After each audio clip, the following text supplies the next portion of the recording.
of case. So you're going for the city rounds today.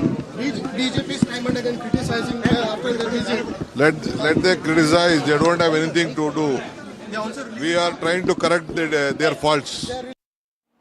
In a major achievement, the Lokpriya Gopinath Bordolo International Airport at Guwahati, which is run by the Adani Airports, has achieved a 7.67% growth in the financial year 24-25 over the previous financial year. This is a major milestone in growth and connectivity with an all-time high of international passengers, the cargo growth of 184%. Now, the airport also successfully managed 6.57 million passengers with 3.26 million domestic arrivals and about 3.30 million domestic departures and over 91,000 international passengers, which is a record high. On 12th of December 24, the airport achieved a single-day record, serving about 21,000 passengers, including transit travelers. Do remember this airport has also expanded its international route network, including direct flights to Paro, Malaysia and to Singapore, contributing to increased international passenger traffic and also the aircraft traffic movements. And with this, let's also get you another interesting story. This is about Banu Mushtaq, an Indian writer, lawyer and activist who's become the first author writing in Kannada to win the prestigious International Booker Prize for her short story collection, quote-unquote, The Heart Lamb. The anthology is also the first ever short story collection to win this honor, spanning stories written between 1990 and 2023. Heart Lamb is a portrayal of the struggles faced by Muslim women in southern India. The book was selected from 6 international finalists and praised for its witty, vivid, colloquial and moving storytelling. This moment feels like 1,000 fireflies lighting up a single sky, brief, brilliant and utterly collective. To even stand among these extraordinary finalists is an honor to me. I will never forget, and I accept this great honor not as an individual, but as a voice raised in chorus with so many others.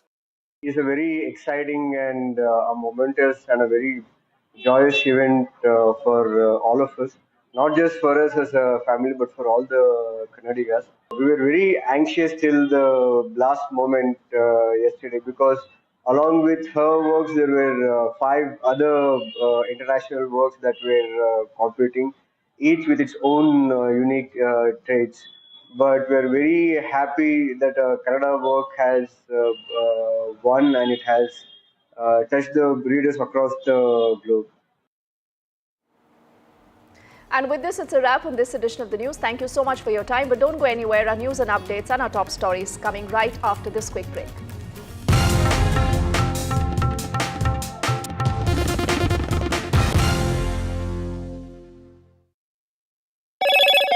Hello, Moto. Motorola,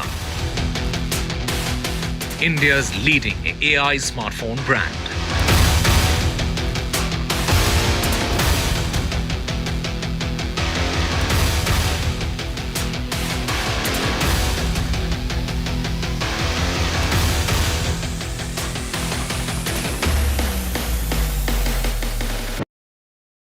These are the visuals that are coming in. Let's go full frame with it. This is for every big news story. Now from Jammu. You can't defend the indefensible Ruchira Kamboj, but that's what Pakistan has been doing for a very, very long time. We are sifting through a lot of information.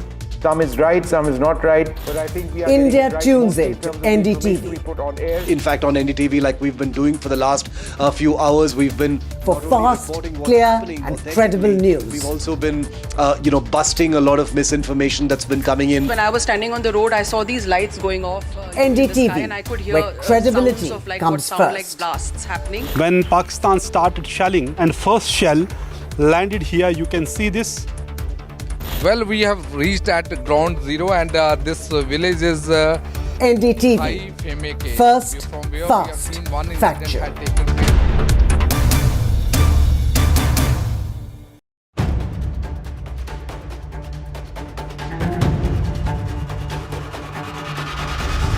If it matters to you, if it matters to you, if it matters to you, if it matters It matters to India. It matters to India. It matters to India. And it matters to me. And it matters to me.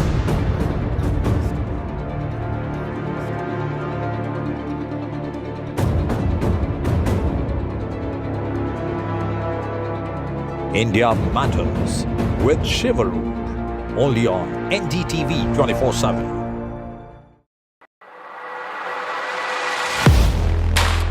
Do you really know the company you invest in? What is the real picture behind presentations and claims? Is the outlook as rosy as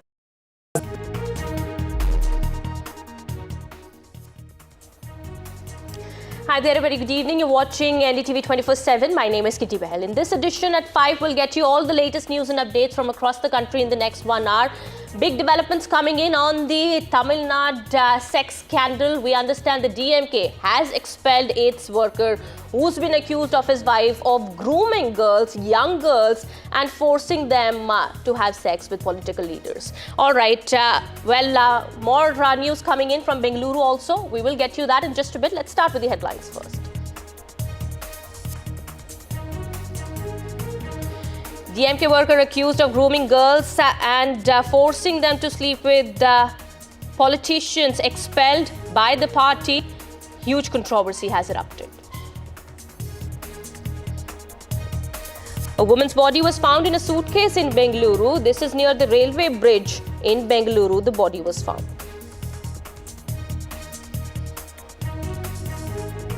Women filmed on Bengaluru metro without consent. FIR has been registered against unknown people after much outrage. In the National Herald case, the court has ordered daily hearings. ED has said that Gandhi's enjoyed about 142 crore rupees as proceeds of crime. Supreme Court has granted bail to Ashoka University professor but pulled him up for his social media post on Operation Sindoor. Bail for PFI leader in Kerala RSS worker murder case. Supreme Court says you can't put somebody in jail for their ideology. Big success in anti-Naxal operations in Chhattisgarh. Home Minister Amit Shah confirms 27 Naxals have been killed.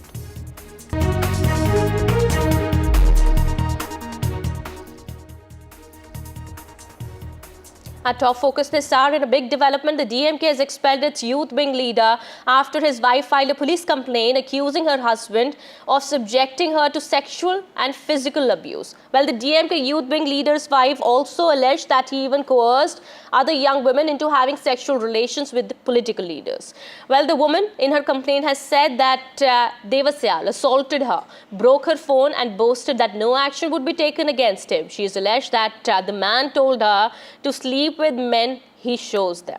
Well, the NCW now has taken suo motu cognizance of the matter and has demanded for an investigation into the serious accusations, particularly noting the political affiliations of the accused. The DMK has issued a statement confirming the youth wing leader's removal from the party position. AIDMK has now sharply criticized the police for their alleged delayed response, saying that the woman's statement reveals systemic exploitation of young women by DMK leaders. And, well, the AIDMK also says that they will stage protest if no action is taken. My colleague Sam Daniel will also be joining us on the broadcast. He's been tracking the developments on the ground. All right, Sam is with us on the broadcast here, getting us more on that. Sam, this is huge. We understand action has been taken by the DMK with the party now expelling the youth wing leader. But what next? Much more needs to be done. How has this nexus been working? What the wife of this DMK leader, we believe, has alleged that he's been making other young girls, 20-year-olds, to sleep with political leaders. Could you begin with the DMK has removed this particular office bearer who was the Deputy Secretary at Arakonam as part of the youth wing from the position he held. He continues to be a DMK member, but he has been stripped of the position he held. Police have filed an FIR. Investigation is underway. We'll have to wait and watch what response they would give in terms of action taken report along with the FIR to the National Commission for Women. When we spoke to the police last, police said they are investigating, and so far they could find no evidence in terms of this lady has been forced to go to other men or sleep with other men. Even in her complaint, she only says her husband is attempting to send her to other men, and that in the past he has exploited at least 15 other young women by forcing them to go to politicians and other functionaries. In this case, the police last night said that there are indications that he introduced her to other party functionaries, and she presumed that he is trying to send her to other men. But we'll have to wait what further evidence they've been able to get and what will they report to the National Commission for Women. But the NCW has been very clear in its communication to the DGP, saying that he has to ensure immediate, transparent investigation, make sure the survivor is safe, ensure her safety, and make sure there is no political interference and prompt action is taken, and more importantly, to file an action taken report along with the copy of the FIR in 3 days' time. There could be a possibility, Sam, as the opposition leaders, of course, opposition parties on previous occasions also. Yes, Sam, we've seen they've been blaming when it comes to issues, when there is a tussle, of course, between the political parties. They say that the police is, of course, being handled or is in the hands of the ruling party. Well, is there a possibility that there could be some sort of influence? But we understand the investigation has to take place and the evidence needs to be produced. But is the onus on the woman, on the victim, or on the complainant right now to furnish proof? The police have to investigate and find out. Of course, when a woman complains this way, it is taken seriously, and that's why the police have invoked all provisions based on what she has alleged, and they say they're investigating, and we'll have to wait what the police have to say. But of course, it has now become a political issue with the leader of opposition, Edappadi Palaniswamy, slamming the ruling DMK, calling this incident shocking, and that the police had initially made the young lady run without filing an FIR, and only after the young lady appealed to an AIADMK lawmaker did the police file an FIR. And a little while ago, the BJP's former Tamil Nadu chief Annamalai too has welcomed this NCW's move to ask the DGP to conduct an impartial inquiry, and is also alleged that it's very despicable on the part of the ruling DMK to release personal information of this young lady in a bid to mount pressure on her. Okay, and definitely it's an embarrassment for the DMK government in the state. Well, DMK, of course, now has expelled this man whose photo is on your TV screens and he's been accused of grooming women by his own wife, of forcing 20-year-old women, young girls, to sleep with other men. Who are these political leaders that this victim or the complainant in the case is accusing him of assisting them? Well, that is also something that the police will have to, of course, investigate. Thank you so much, Sam, for getting us all those details there. We'll come back to you later as more updates come in. Meanwhile, these are allegations that have been leveled. However, the police is going to probe the case, and we will keep an eye on the developments there. Well, shifting our focus now to some more news that we're tracking at this point in time. There is a huge outrage over an Instagram account allegedly sharing photographs of women commuters on Bengaluru Metro. Now, an FIR has been registered against unknown people after a social media account was found to be sharing photographs of women commuters on Bengaluru's metro rail system without their consent. The page, operating under the handle Bangalore Metro Clicks and also with the handle Metro Chicks, had over 5,000 followers before coming under scrutiny. Now, after the Instagram account's activities came to light, all pictures of these women have been deleted from the handle. The police has said that there is no indication that the women featured in the photos on the account were aware or that any permission was taken from them. Well, this is the latest that's coming in. We have the reaction one reaction coming in from the police also, Deputy Commissioner of Police, South Lokesh B. Jagalisar. Let's listen into that first. with respect to a certain Instagram page which has uploaded videos and photos of women travelers using Bengaluru metro without their knowledge and consent. Case of voyeurism and Information Technology Act has been booked in Bengaluru police station, following which investigation is underway to trace the accused, the page handler, as well as the person who may have shot the video. Very soon some progress will be seen, and city police will leave no stone unturned to trace the accused and creating a safer environment for women citizens. All right, my colleague Deepak Bopana is also now joining us on the broadcast. He's been tracking the developments in this case. Deepak, what more do we know? Has the police been able to identify those people who've been running this account? Well, the police have written to Meta and other social media platforms where they found evidence of, these pictures being put out. And based on the information that these platforms give the police, they will try and trace who this individual is. They're, of course, also here bringing in their cyber teams to help, because there is, of course, a particular IP addresses through which photos and videos are uploaded.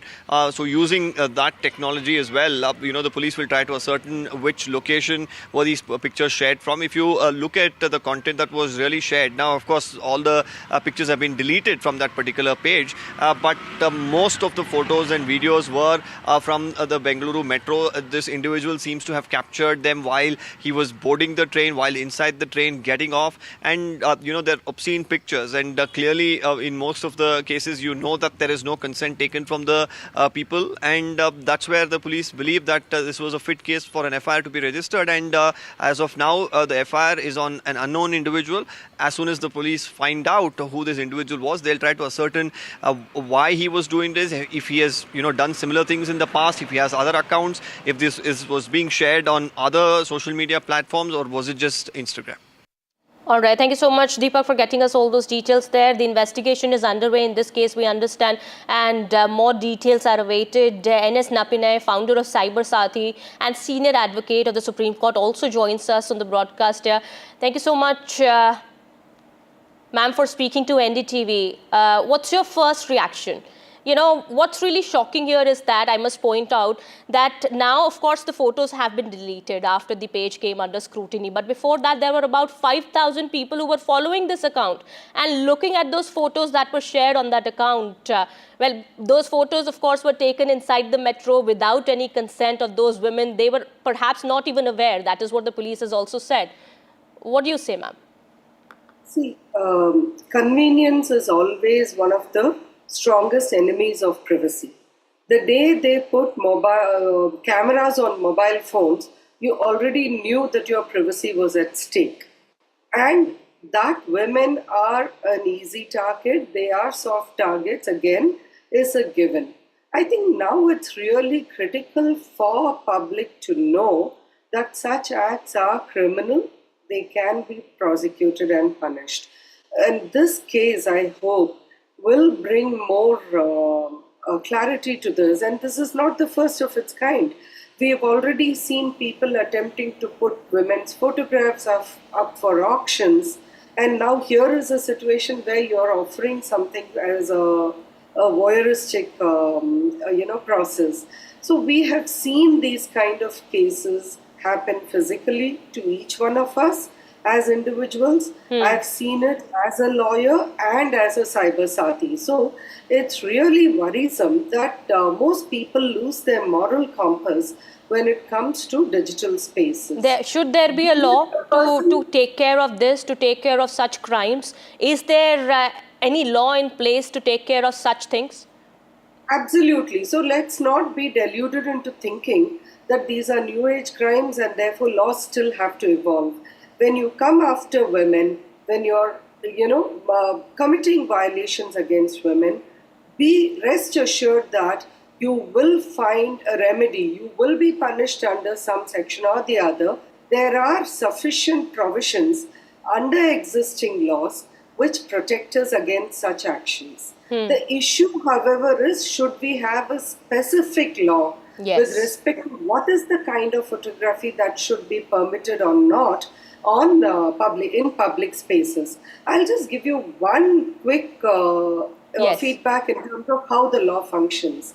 To put it very clearly, the minute you use the word voyeurism and public space, then you will not be able to apply the law that is specifically there for voyeurism. Because that very specifically talks about voyeurism in a space which is private, where a woman will have that reasonable expectation of privacy, etc. But that's not where the law stops. It talks about sexual harassment in public places. It talks about, very simply, there is one capture-all provision which was part of BNS also now, which is for outraging modesty of a woman or harming, intruding on her privacy. And therefore it becomes a criminal offense. When you take photographs without the consent of women and then you upload it in a very sexually explicit form on a platform, then you already know that you are violating something. You may not know the specific sections, but you already know that you are violating the law. Absolutely. Taking somebody's pictures, a woman's pictures, without her consent, without her being aware of what is happening, and even posting it online, that is certainly a crime. And those who've been doing it, they've been doing it secretly for a reason, of course, because they know that it's not justified or something that actually is unlawful. Well, this is of course about the safety of women. Are women actually not safe in Silicon Valley also, in Bengaluru also, in public transport as they are traveling? This is the big question that arises, of course, here. And what's, of course, that we've been mentioning here has been shocking is that more than 50,000, at least, I beg your pardon, more than 5,000 people were following this account. Ma'am, so what happens now? We understand the police is contacting Meta, and after which they'll be able to identify those who've been operating this account, and then only action will be taken? Yeah, the good thing about digital spaces is there is always a trail, and it can be tracked backwards to the person who set up the account, who uploaded the photographs, and every single user who came to view those photographs can also be tracked. So I would think that investigation should lead to the perpetrator pretty quickly, and this case is likely to be sustained in terms of, like I mentioned, some of the provisions at least, and should have a speedy closure so that it can become a precedent for people to follow, to understand what is permissible or impermissible. Absolutely, yes. All right. Thank you so much, ma'am, for speaking to NDTV and, shedding light on this important issue and how the laws are applicable in this case. And we understand this is not a single incident that has come to light. There have been incidents in the past also. But yes, stricter actions need to be taken. And as Ms. Napinay has also been informing that there are laws in place. But yes, specific laws also need to come into place in order to tackle such crimes. All right, shifting our focus now to some more news. This is from Bengaluru itself. We are learning now a horrific incident has been reported from Karnataka capital. The body of an unidentified girl was discovered stuffed inside a suitcase near the old Chandapura railway bridge on the outskirts of Bengaluru. The suitcase was found near the railway tracks, and also now prelim suspicion suggests the murder must have occurred elsewhere, and the suitcase was thrown from a moving train. Bengaluru cops are now registering an FIR of murder and are going to be investigating the matter. My colleague Deepak Bopana gets us more on that. Take a look at this report.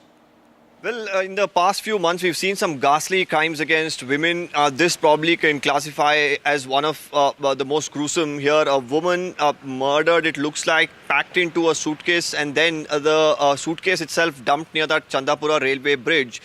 Earlier today, of course, first it was some locals who noticed that suitcase lying there, realized that there was something amiss, and then eventually figuring out that there was a body of a young girl or a woman inside. As of now, the railway police are looking into this as well.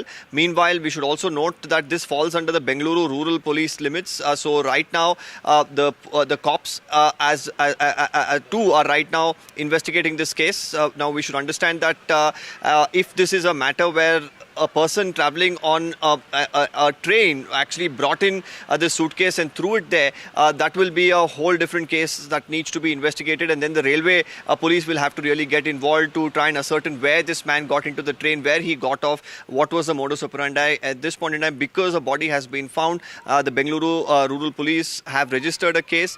They will be investigating based on whatever information they have. I'm learning that there has been no identification that has been found in this suitcase, so it's going to be very difficult to try and ascertain who this individual is. What is the background, which place does she come from, why was she killed? All of these question marks still remain as the cops continue their investigation.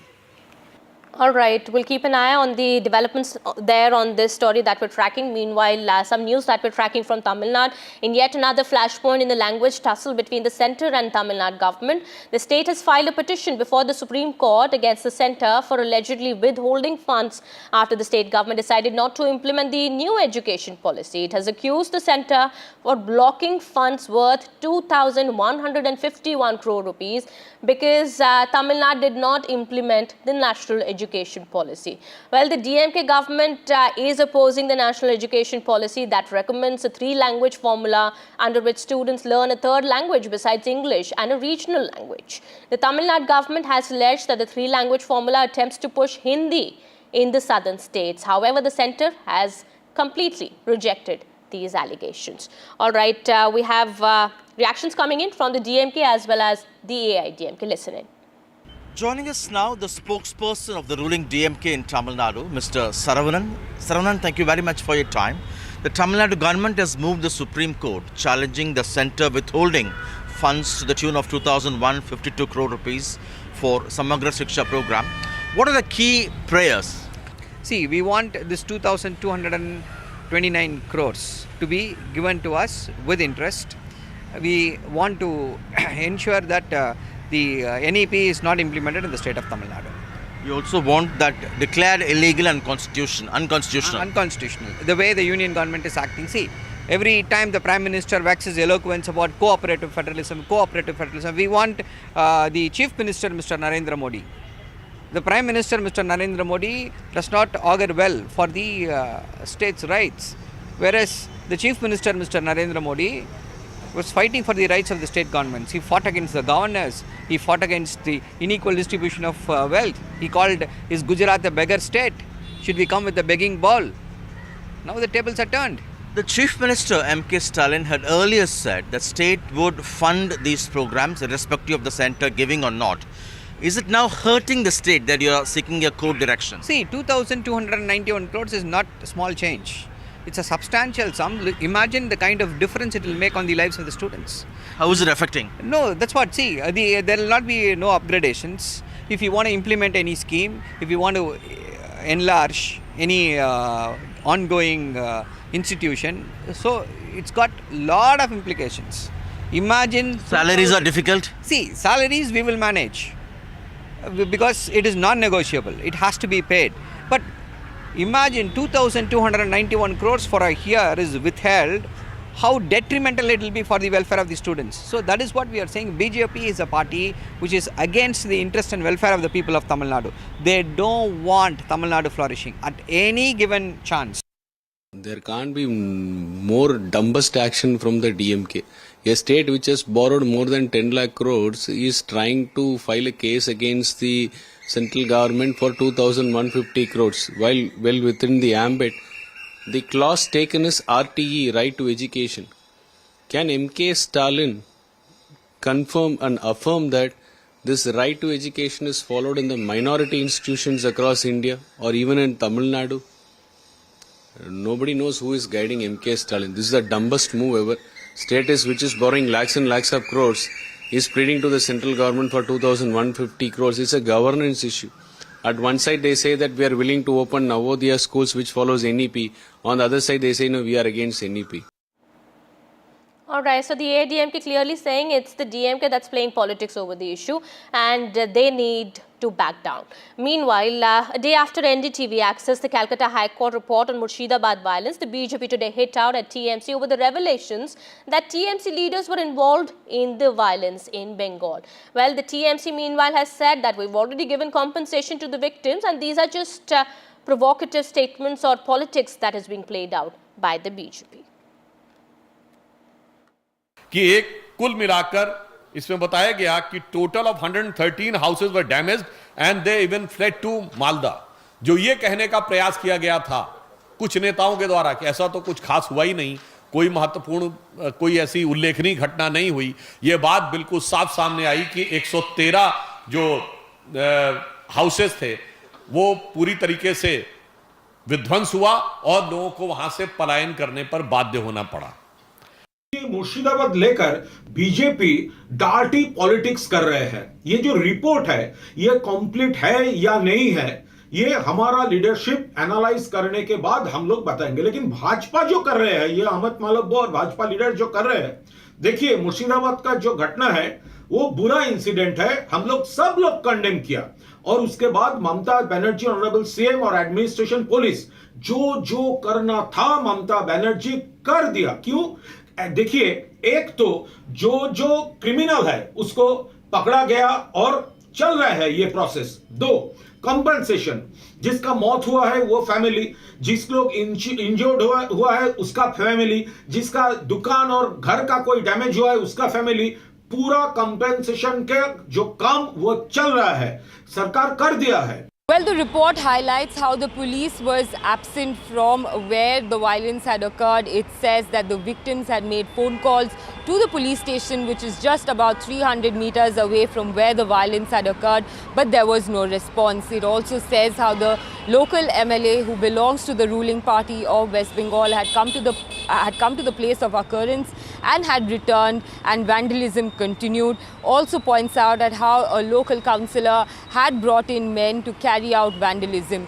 These are the victim accounts that have been put forward before the division bench of the Calcutta High Court and has been mentioned by the 3-member committee that was formed by the division bench of the High Court here in Kolkata, hearing a bunch of petitions seeking a central agency probe in the Murshidabad violence, while the BJP has now cornered the Trinamool Congress government, asking what action has been taken against these local Trinamool Congress leaders.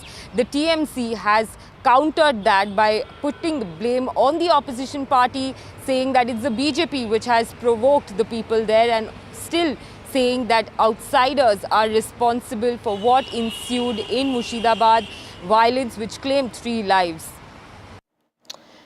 All right, we'll keep an eye on the developments there. Meanwhile, time for a quick break here. More news and updates on the other side.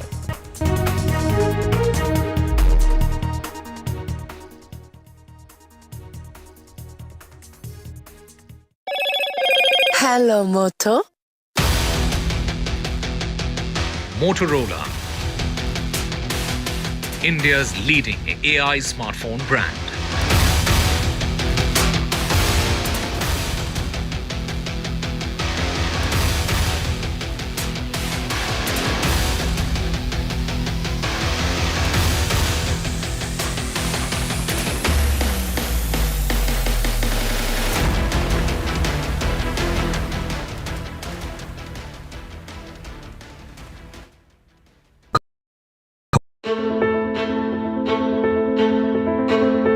News is not just headlines, it is what impacts you.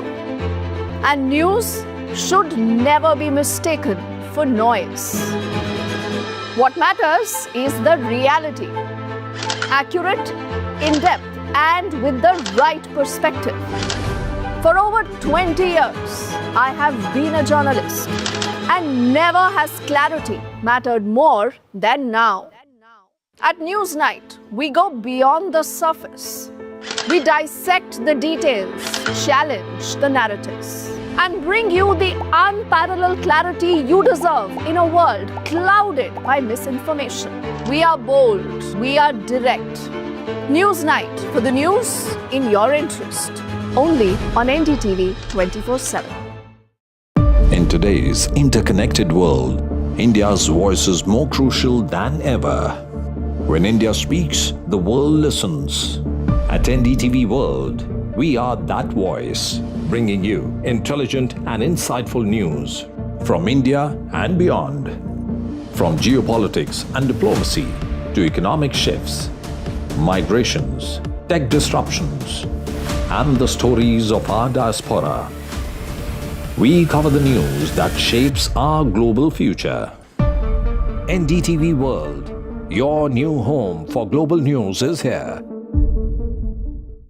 I've been reporting on all issues, big and small, from Andhra Pradesh, Telangana, rest of South India, bringing you all the action, all that you need to know, all that you want to know. The energy of maximum city is infectious. I'm bringing that energy in our news coverage from financial capital Mumbai. Covering from the southernmost part of India over the last 23 years, I bring in-depth and 360-degree coverage from the Dravidian heartland. The land of Mishti, also known for its bitter politics. I have seen much water flow under the Howrah Bridge, covering Bengal in all its vivid colors. India's IT capital is always bustling, a city full of startups, stories and surprises. And I keep you ahead on all the Bengaluru buzz.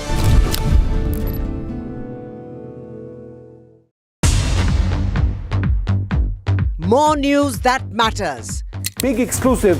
Tulsi Gabbard gunned down by Pakistan-backed cowards. When you interact with people on ground, you're able to reflect their sentiments much better. More debates that shake the system. More exclusives you won't find any. Welcome back after the break. Union Minister of Consumer Affairs Prahlad Joshi today flagged concerns over the tipping system by cab aggregator Uber. He has written in his tweet that the practice of advance tip is deeply concerning. Forcing or nudging users to pay a tip in advance for faster service is unethical and exploitative. Such actions fall under unfair trade practices. Tip is given as a token of appreciation, not as a matter of right after the service. The minister also said that he's asked CCPA to look into the matter, and CCPA also has now issued a notice to Uber in this regard, seeking explanation from the platform. Well, the minister said that fairness, transparency and accountability must be upheld in all customer interactions. Well, now Uber, we understand, will have to respond to the government on the advanced tip option displayed by it on its app. And many users have also written that this is a way of making consumers bribe the cab drivers in order to accept their rights. Often we understand we have to struggle to book cabs. So has Uber been taking advantage of its customers? Has Uber actually been taking you for a ride? That's the question that we are asking today. You can also call us with our views at the numbers that are being displayed on your TV screens there. 8377-088377 is our call-in number where you can call and express your opinion on this very issue. Well, this is the tweet that has been put out by Union Minister of Consumer Affairs Prahlad Joshi, where he's flagged concerns over the tipping system, over the add a tip for faster pickup option that's given. Well, you can add your tip as per your discretion, but we understand now the government has taken cognizance of it and said that this is very much concerning. This is in a way Uber has been trying to force or nudge the users to pay a tip in advance. And why should you, I or anybody else be paying a tip in advance for faster service? Now, many consumers here, many people who've after the tweet of the Union Minister have put out their views saying that this is in a way Uber has been trying to make consumers pay a bribe or incentive to nudge drivers to accept the ride. Is that the case? Has Uber been indulging in such malpractices? Well, has that been the intention of Uber? And we understand Uber will have to give a response to the Union Ministry, to the Union Ministry of Consumer Affairs and, well, explain their position on that. But clearly, going by what has been happening and now the issue that has been flagged by the Union Minister, it clearly looks like that cab aggregator Uber has been taking advantage of its customer. Has it been taking you for a ride? Is the question that we are asking today. You can call us on the numbers that have been given here. All right, I am being told that consumer right expert Khushbu Jain is also now joining us on the broadcast here. Ms. Jain, now what do you think of this tweet, of this action now that has been taken by the government, the tweet that has been put out by Union Minister of Consumer Affairs Prahlad Joshi, saying that this matter is deeply concerning and Uber has been asked for a response on that? I am absolutely in agreement with what has been put across, because this practice which has come up appears to be nothing but a practice for pressure, or to manipulate consumers into paying more, or undermining in a way the fairness and transparency in the transaction. And when you talk about, and it appears to be very unethical, and if you talk about Consumer Protection Act, it clearly talks about transparency, fairness, and accountability are the key essential ingredients when it comes to consumer interactions, or when it comes to providing services to the consumer.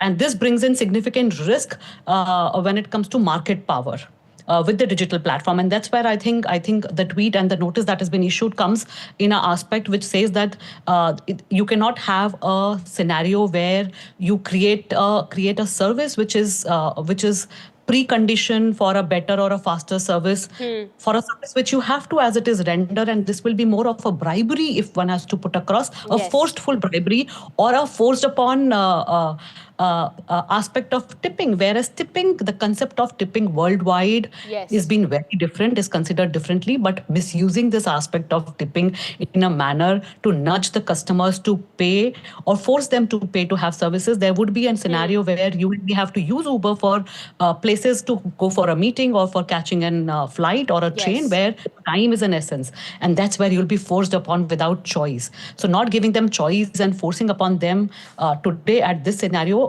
is something which is unethical and against the consumer. Yes, it's a malpractice, clearly, by Uber, that it has been indulging in, of course. I'll just come back to you, Ms. Jain. We also have a caller with us on the broadcast here. Shashank is calling from Gurgaon. Shashank, go ahead. What's your view?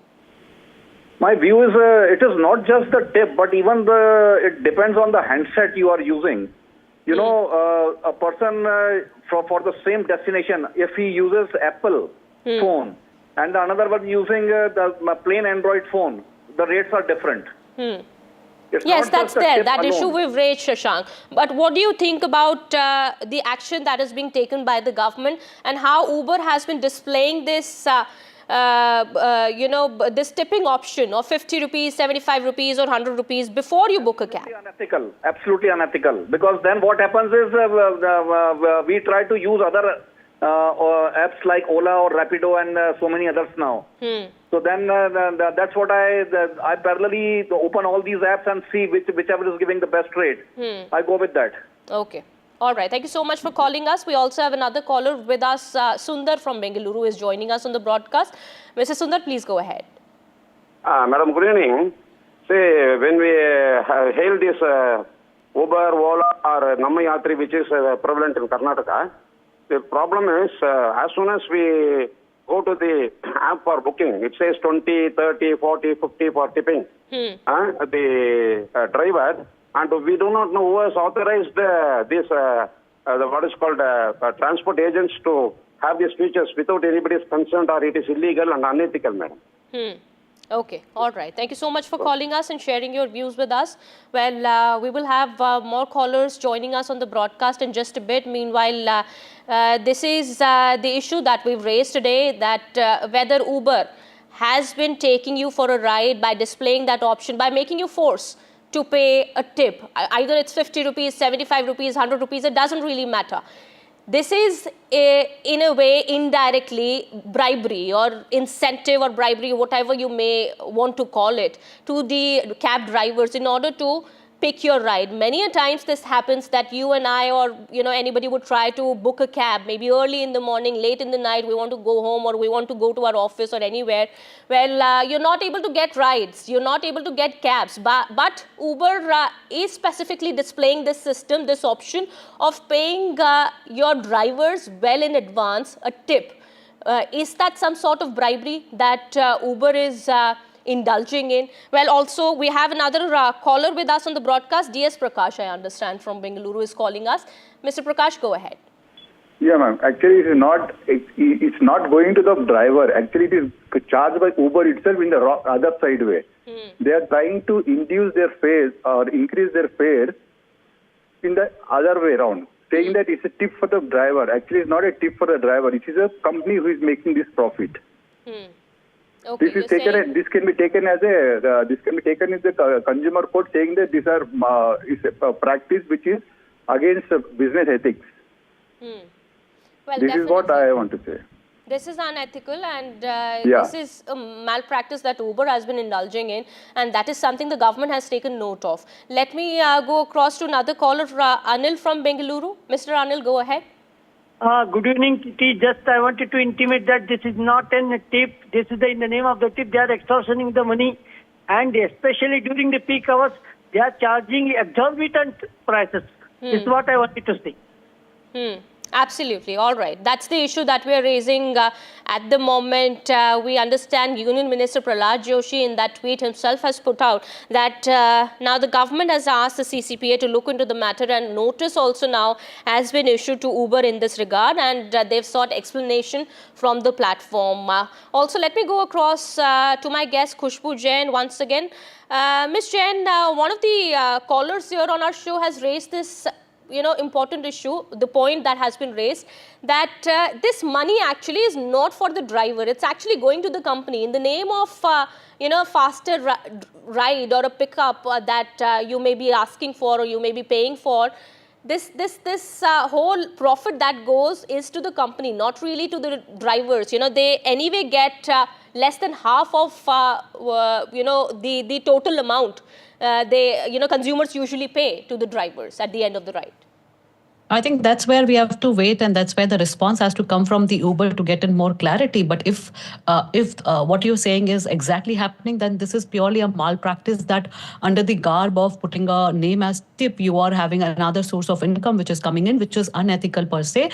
But yes, we have to wait that what exactly is the right picture, where this money in the terms of tip is coming to, whether drivers are being intimated beforehand where tip is coming. But the question that underlines is it ethical for them to bring in that feature of compulsory tipping or a tipping before the ride, whereas what Uber should have done is it should have ensured a fair pay to the drivers who are directly linked to them, or when it comes to a sustainable model where it can have a better revenue sharing model between the drivers and the service provider and they themselves, where they're not dependent on unpredictable tips or compelled to compare them and then choose that, who I should take or not take. Whereas you are becoming one of the largest player. You are already a largest player in the country. Yes. Bringing in this aspect right now where people are dependent on you would be very unfair and unethical at this moment to bring in. Because people who do not want to bring in or do not want to tip in will be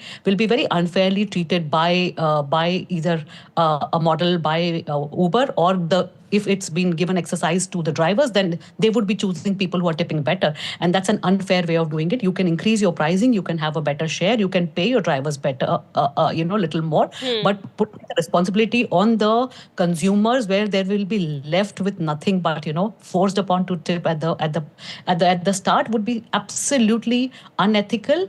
And if you're saying the name as tip, one has to understand what does tip mean. Tip doesn't mean that I have to give somebody. Absolutely. And what is really important here to point out is that, this service or this tipping option should be given at the end of the trip. It's up to the consumer. It's up to you, me, whosoever is traveling in that cab, whether we want to tip the driver or not. That should be up to us at the end of the service. That is the moot point here. All right, I'll just come back to you, Ms. Jain. We also have another caller joining us on the broadcast here, MS Ravi from Bengaluru. Mr. Ravi, please go ahead. Yeah, see, actually, this is not only doing this recently, the other aggregators also have introduced it. Rapido and even your Ola. They also have wanting the drivers to be tipped. So if you put a tip extra, you get faster. And this is not at all the right in practice. Formerly, we used to have the option to pay the tip once the ride is completed. There will be a query, do you want to tip the driver? And then you just pay what you want. But recently now they started insisting in the beginning, and it's not a good practice. Absolutely. All right. Thank you so much, Mr. Ravi, for calling us and sharing your views with us. We also have another caller with us on the broadcast, Mr. Vijay from Gurugram. Mr. Vijay, go ahead. Namaskar, ma'am. I shall put the words in the way that there should not be any tip. There should nothing be an advance or after completing the journey you are going to do. This is a cheating, and it is being followed by other service providers like Ola and Ola Uber and other so many. So my request is that this thing should not be there at all. Why to promote this? Why? Okay. They plan the things, and in accordance it appears this much you pay, and okay. Now when you just bypass, I have seen bypassing, automatically it gets connected, and it is established that you are undertaking your journey without giving any tip. It means there is something. So this is my concern, that action should be taken against these service providers, and this is not ethical and honest. That's what I want to submit. Okay, thank you so much for calling us and sharing your views with us. Ms. Jain, we understand that's another important point that has been raised by one of the callers here. Of course, I also want to say that I haven't really tried this option. I haven't really ever opted for this tipping system that has been given by Uber. But of course, whenever I open Uber, I see this option. I don't know if you've tried it or somebody else would have tried it. Does that actually give you a faster ride? I mean, I want to know that. But also at the same time, one of the callers here has pointed out the fact that there should be no tipping system. This option shouldn't be there at all. Neither before the ride nor even after your ride is done. Your service has been provided. You've been provided with the service there. Because you're already making a payment. You're already giving good amount of money to Uber or Ola or any other cab aggregator for your ride. Why should you be made to pay any tip?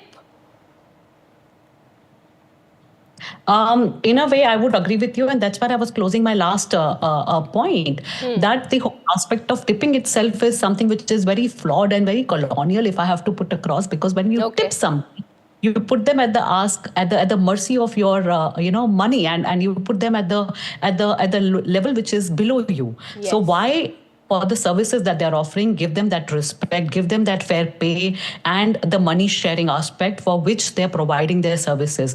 Why are you putting them to a level that they are at the mercy of your tips that's in you per se? But if you have to still continue on the aspect of tip, that's where I would say that bringing in an advanced tip would be something which is unethical and an indirect bribery, if I have to put across.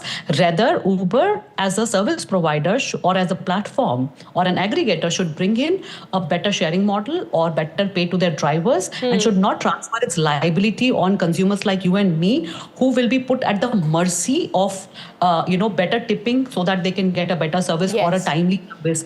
A service which ideally they have to provide for, and it's not a free service that I'm just tipping. I am paying for the service. There is an aspect of surcharge. Either you let the surcharge otherwise. So this is, in a manner, creating a scenario where a consumer doesn't have any say, but you create a scenario in a manner that I'm forced or I'm succumbing to all your, whims and fancies, either this way or that way, and I do not have any choice left.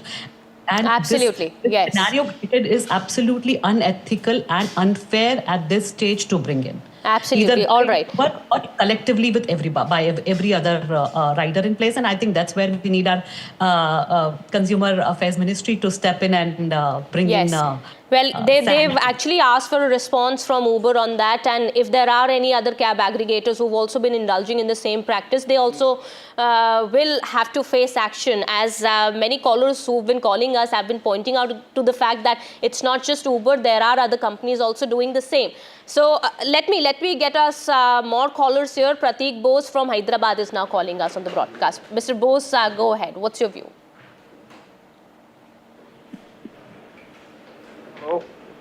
Yes, Mr. Bose, we are able to hear you. What's your take on this? So, see, since the last 3-4 months, I'm used to visit on Uber only. I'm riding Uber only. And the cabs and everything, I'm taking the chances of Uber. It's a time consuming actually. That's why I'm taking the Uber in the first preference. What is happening, it is little bit less price actually, comparatively other trips. Ola and other things, Rapido and all these things. So I used to prefer the consumer used to prefer this area. But what is happening, it's a time torturing. Simply telling you, it's really irritating. The moment I'm going to waiting something, actually, I'm booking Uber, they simply hang up, cancel these things. All of a sudden, after 10 minutes, 15 minutes, everybody having a time is very precious to each and everyone. I cannot wait for someone. I have some urgency. Yes. I have to make a move all the meat of the road. He says, sir, I am reaching over here. You just cancel over. What the hell you are talking about to cancel from my side? It is your delay points. You have to take care of these things. This is absolutely ineffective, incapable, ineffective, irregularities, indiscipline. Let us stop Uber. Actually, India should not be priorities and concerns to entertain these kinds of mobile bike system. Okay. This is enter bike system. I am talking Ola, Rapido. These are all people. They're absolutely malpractice. All right. All right. Thank you so much, Mr. Bose, for calling us and sharing your views with us. Well, we have another caller now with us on the broadcast. Shankar from Ghaziabad is also calling us. Shankar, go ahead, please. Good evening, madam. Good evening. I am telling you my experience from South India. I am speaking in Ghaziabad. Yes. In the entire South, what happens is these drivers are asking for extra money. Not tips, extra money. They ask in advance. If we don't agree, then they don't turn up. They say they will reject. This is also happening with Ola also. You're saying that the drivers have been asking for advance money. Advance extra money. Extra money, you're saying? Extra money. If we don't agree, where did that happen to you? It happens in Telangana, it happens in Andhra, it happens in Tamil Nadu, it happens in Kerala. Repeatedly it is happening. Repeatedly. You can check with anybody there, local person also, it is happening. This is of course another problem, not about tips. These companies, they have no control over drivers. When they are asking for extra money, we have no other alternative where to pay. Okay. They ask in local language. If I am a Tamilian, they will ask in Tamil or Telugu, whatever it may be. They ask in local language. Or they will ask in Hindi. Okay. Okay. So you're saying that they've been asking you for extra money even before, as soon as the ride is booked and before you sit in the car, you've been asked for extra money from these cab aggregators. All right. And that's happened in states in southern India. Well, Rolit D'Souza, also from Pune, is now calling us on the broadcast. Rolit, please go ahead. What's your view? Good evening, ma'am. I think it's a good action taken by the ministry, and I also have been experiencing this in one of the cab aggregators named Rapido. So Rapido is doing this. I think I've seen it for the last 2 months in the app. Unless you accept for a higher tip, you don't get the ride. Otherwise, the ride gets delayed. So, but I've not seen this in Ola and Uber. Maybe I'm not sure, but Rapido, it is happening. At least every ride I take with Rapido, I see this. So I think this practice should be taken out. I think, as you rightly said, it's not ethical. So I'm fully with it, and it's high time that this is removed. Okay. All right. Thank you so much for calling us and sharing your views with us. We also have Imtiaz Ahmed calling us from Mumbai. Mr. Ahmed, go ahead, please. Yes, ma'am. I would like to put my own objection on this issue. Tipping advance for this Uber ride, etc. What I think is a kind of creating corruption or one way of introducing corruption. That is the only words I would like to say. Because we are already surrounded by many corrupt things, and this will be adding in the same case. So it should be a highly objectionable idea putting this. Okay. All right. Thank you so much, Mr. Ahmed, for speaking to NDTV, sharing your views. We have received a number of calls on this very issue, and we do hope faster action would be taken in this regard. All right, we're shifting our focus now to some more news that we're tracking at this point in time.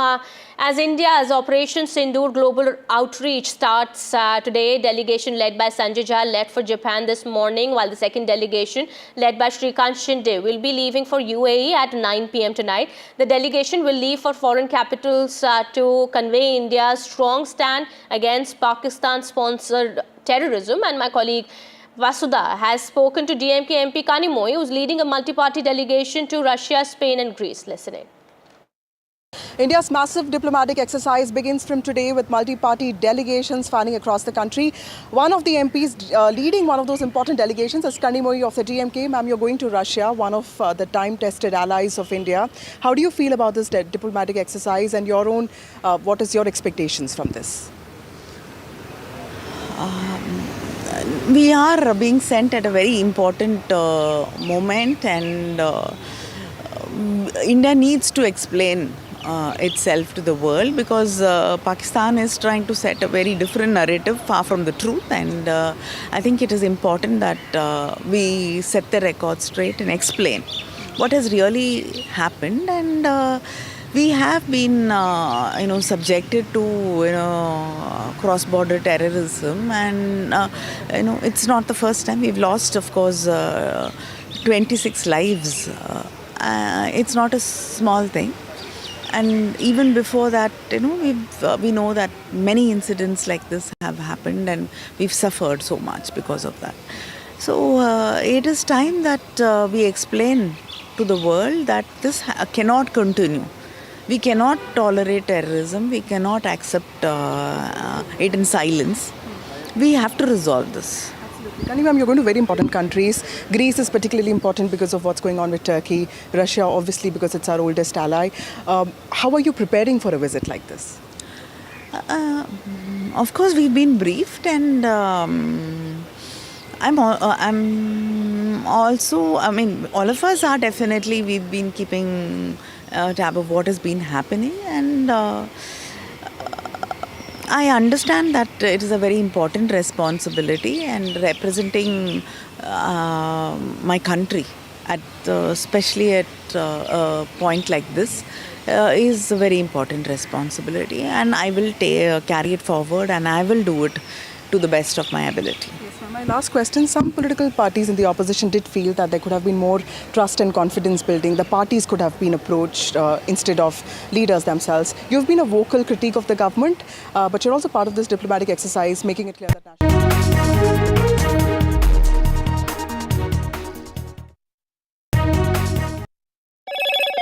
Hello, Moto. Motorola, India's leading AI smartphone brand.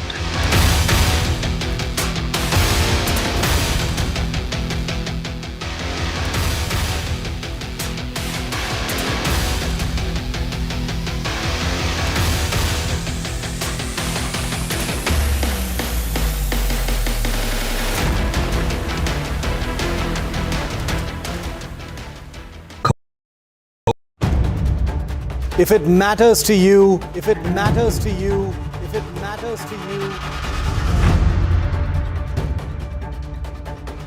it matters to India, it matters to India, and it matters to me, and it matters to me. India Matters with Shivaru, only on NDTV 24/7. How often have you turned away from debates that descend into endless fights? We bring you a show where every question is answered, where every debate finds its resolution, where every story finds its conclusion, where opinions collide but facts prevail, where stories unfold with insights and trust. When the noise ends, the last word begins.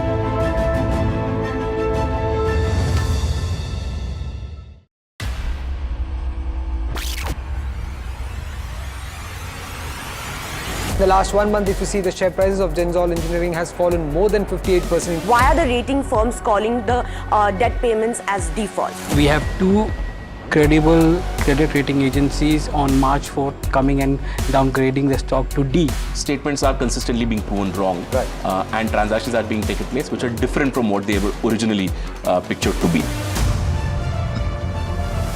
The company claimed it would roll out 6,400 electric vehicles. But what it has rolled out is a shocking scam. Funds meant for the project were funneled allegedly back to the promoters, the Jaggi brothers. What did the money buy? Not EVs, of course, but a lavish flat in Gurgaon's luxurious DLF Carmelias.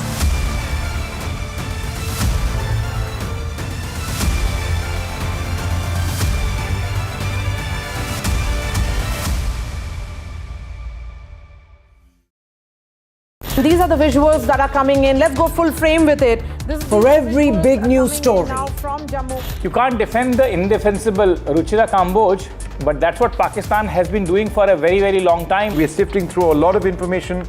Some is right, some is not right. But I think we are India right tunes in to NDTV. In fact, on NDTV, like we've been doing for the last few hours, we've been for fast, clear and credible news. We've also been, busting a lot of misinformation that's been coming in. When I was standing on the road, I saw these lights going off in the sky, and I could hear where credibility sounds of like comes what sound first. like blasts happening. When Pakistan started shelling and first shell landed here, you can see this. Well, we have reached at ground zero, and this village is NDTV. First, fast, factual.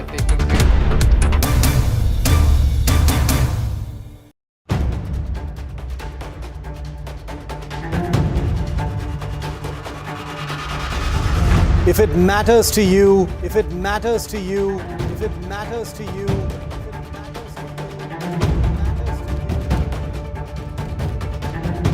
It matters to India. It matters to India. It matters to India.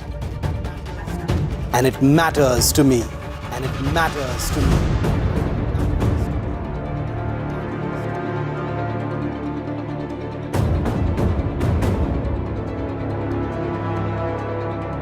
India Matters with Shivaru. Only on NDTV 24/7.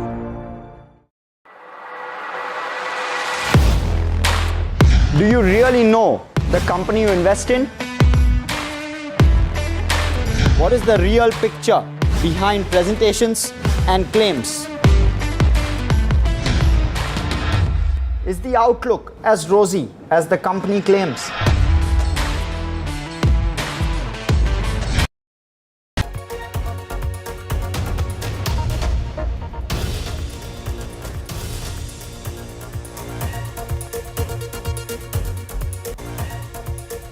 Good evening and welcome to Nationwide at 6 on NDTV. Ladies and gentlemen, your daily stop of all the stories, the big news coming in from across the country and the globe. Let me very quickly tell you what we are focusing this evening. This is a horror for a lot of people. If you're a woman in Bengaluru, your simple ride from work to home or from home to work could in fact be turned into some sort of voyeurism pleasure for a lot of people. This has been unearthed by the police in Bengaluru. We'll talk about the clicks which has harassed a lot of people. Apart from that, later coming at we'll be focusing on 14,000 children at risk of dying due to hunger in Gaza. The situation is very, very grave. We'll also on the show talk about, at 6:45 about Prime Minister Narendra Modi's big push, government trying to model railway stations, calling them the Amrit stations. That we'll be talking about throughout this 1 hour of our special programming. Let's start with the headlines. Big success in the anti-Naxal operations for the Chhattisgarh government. Top Naxal commander killed in an encounter. Home Minister says 27 Naxals have been eliminated in Chhattisgarh. National Herald case heat once again on the Gandhis. Enforcement Directorate says Gandhis enjoyed 142 crores as the proceeds of crime from National Herald. Supreme Court grants bail to Ashoka University professor Ali Khan Mahmoodabad, but pulled him up for his social media post on Operation Sindoor. Sexual harassment scandal in Tamil Nadu after a DMK worker's wife accuses him of grooming girls for DMK leaders. DMK expels the youth leader. Government sent a notice to Uber advance tip for booking cabs, unethical, says the government.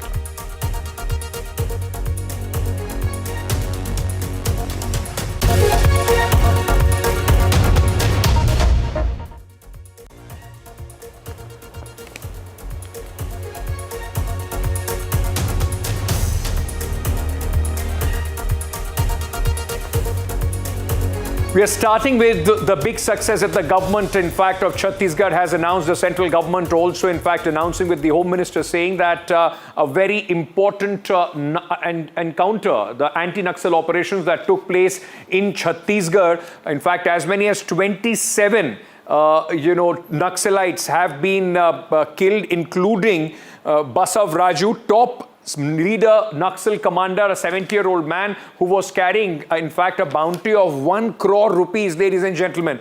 Now, as per the forces, let me very quickly tell you, the encounter, in fact, which took place today, in which 27 Naxals have been killed. Remember, this is the aggressive strategy of the government of India, where the Home Minister has already said that by the year 2026, the Naxalism will be, Chhattisgarh will be free of Naxalism. Let me very quickly go across at this moment. I'm being joined by, exclusively by the Chief Minister of Chhattisgarh, Mr. Vishnudev Sahu. Sir, thank you so much for speaking to us at this moment. Let me start by asking you, sir, how big is this operation? कितनी बड़ी सफलता है जो आज का operation हुआ है, sir?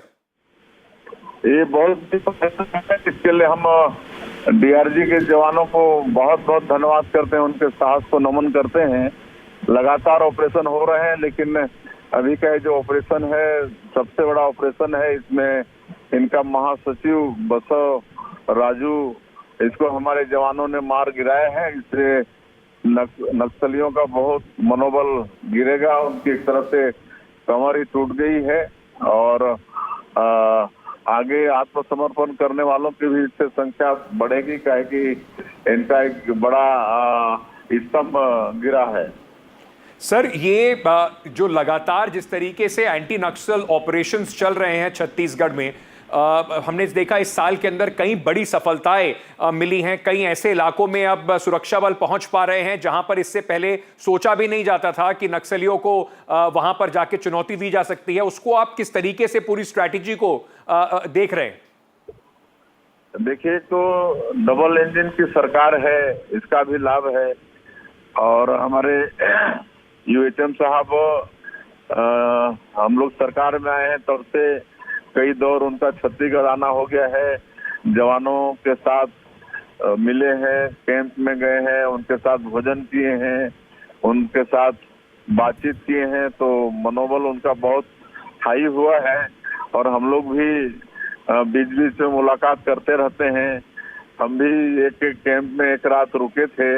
हमारे यहाँ प्रदेश के गृह मंत्री हैं, वो भी लगातार संपर्क में रहते हैं। तो इस तरह से हमारे जवानों का हौसला बिल्कुल बुलंद है और मजबूती के साथ लड़ रहे हैं और ये सफलता हम लोग ले पा रहे हैं।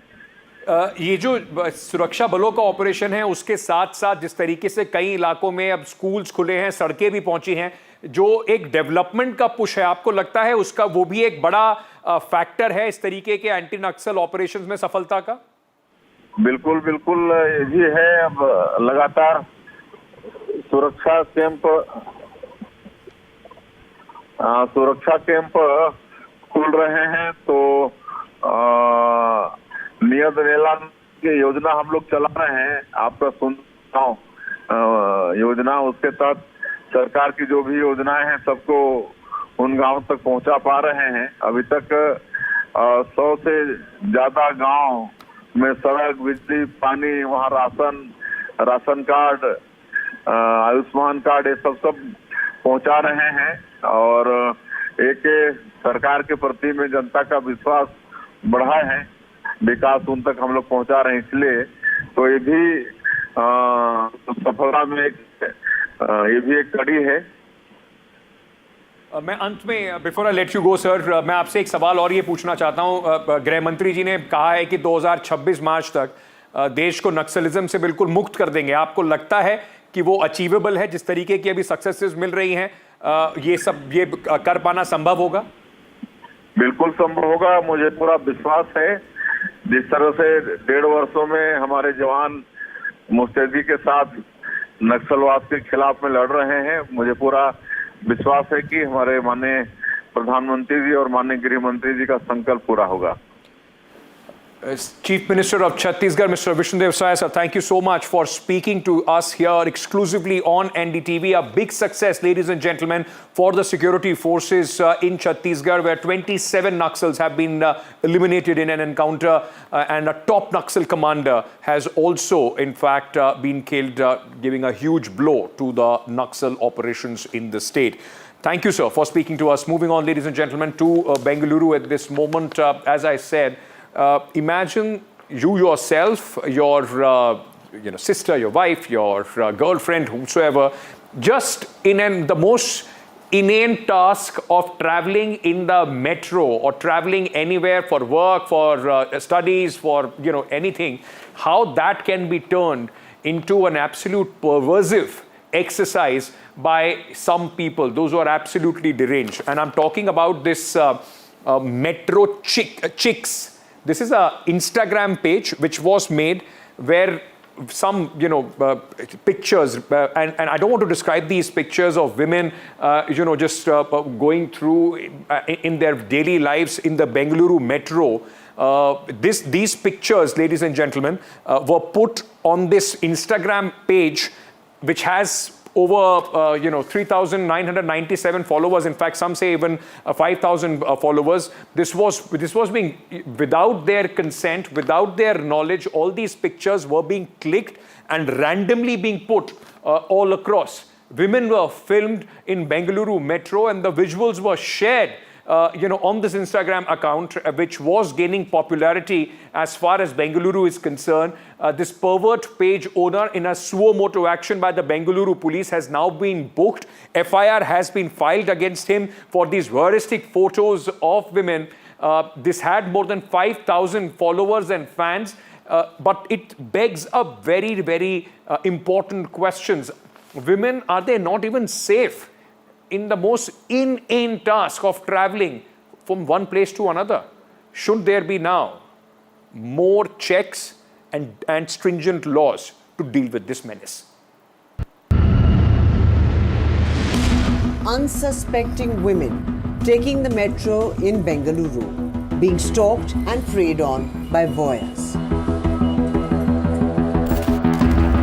An Instagram account has triggered an uproar after it emerged that the user had been secretly recording women passengers on Namma Bengaluru metro trains without their consent and uploading them online. The Bengaluru police has registered a case and has promised that the accused will be traced and arrested. A case of voyeurism and Information Technology Act has been booked in Bengaluru police station. Following which investigation is underway to trace the accused, the page handler, as well as the person who may have shot the video. Very soon some progress will be seen, and city police will leave no stone unturned to trace the accused and creating a safer environment for women citizens. The account Bengaluru at Metro Chicks has 5,605 followers.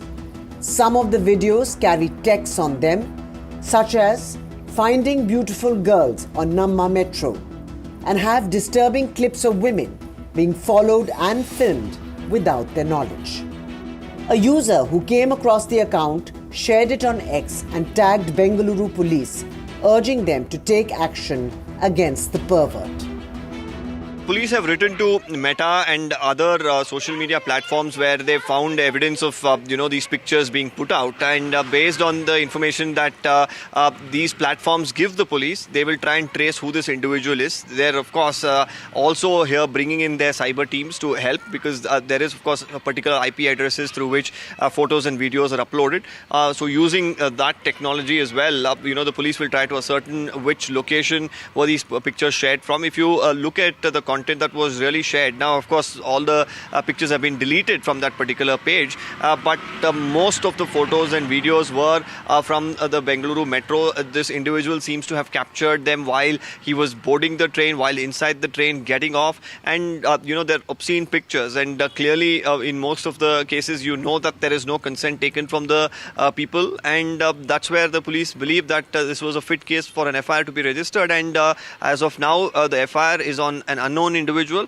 As soon as the police find out who this individual was, they'll try to ascertain why he was doing this, if he has done similar things in the past, if he has other accounts, if this was being shared on other social media platforms, or was it just Instagram. Voyeurism was not a separate crime in India until 2013. Based on the recommendations of Justice J.S. Verma Committee, a new clause, 354C, was introduced to the Indian Penal Code. Post the 2012 Nirbhay rape incident, the Commission agreed that there should be a stricter penalty for sexual offences of all kinds and decided that voyeurism should carry a maximum sentence of 7 years in prison. The disturbing instances raise big questions about women's safety and privacy in public transport. An NDTV Bureau Report. Brinda Arige is a social activist, a women rights activist, very well known, needs no introduction. Ma'am, thank you for speaking to us here on NDTV. Like I started, and we put out in that report as well, this is the most inane task, isn't it, for all of us to go to our workplace, to go to colleges or wherever. Even in that inane task, somebody is seeking this kind of a pervert pleasure in uploading these pictures, a complete breach of privacy. I just want to understand from you, first of all, what does this say about such people and those who have been following them? See, first and foremost, it is not just pervert pleasure. I'm sure this man has been selling all of these videos in the dark web, which means he is earning money. And he's profiteering from the miseries of all of these women because none of them know that they have been filmed, no consent has been taken, and 5,000 plus followers goes to show the extent of perverts who are willing to follow and buy these kind of videos. And why is it that there is so much of impunity? It is because there is no immediate action being taken, or there is no action seen to be taken. Because the police claim that, they just got to know about it. But this handle has been on for quite some time, if 5,000 people have been following it. So what is the kind of cyber monitoring the police are doing? That is a big question that we want to ask. Secondly, we also as civil society must take responsibility and blame for these kind of actions that are happening in public spaces. Because when we are standing or sitting, we do know that somebody is taking somebody's video or photo without the other person's knowledge. But we always say that where should I interfere into it? It is important that we are vigilant, alert, and we either tell the perpetrator, don't take this video, or at least alert the victim and say that somebody is taking your video. Yes. Would you like to say something? Because we have become a totally indifferent bystanders, not willing to take responsibility for anybody, and least of all for our own selves. Like the police is saying that they are trying to ascertain who is the owner of this page, the person behind this entire page, and of course then action will be taken. When you look at the law for voyeurism and breach of privacy, at least on paper, it looks solid. 7 years of imprisonment if you are caught in this. The only problem is that, like you said, neither people do come out and complain, and nor the police or the system takes, in this case at least we are happy that the Bengaluru police has taken a suo motu cognizance of this. But people wait for complaints and so forth. And that gives a lot of that gives a lot of confidence to these people that they can get away. They can sit in the anonymity of their houses, make these pictures, make these kind of Instagram pages, and make quick buck from it. You're absolutely right. But we also must ask another question. Almost all the carriages in the metro have CCTV cameras. Who is monitoring these cameras? And if they are monitoring, and who is responsible for all the video that is there of inside the metros? Because that is also a big question. If the monitoring is happening, then somebody knows that somebody is doing something like this. It's been happening for a long time. It's not that it happened for 4 or 5 days.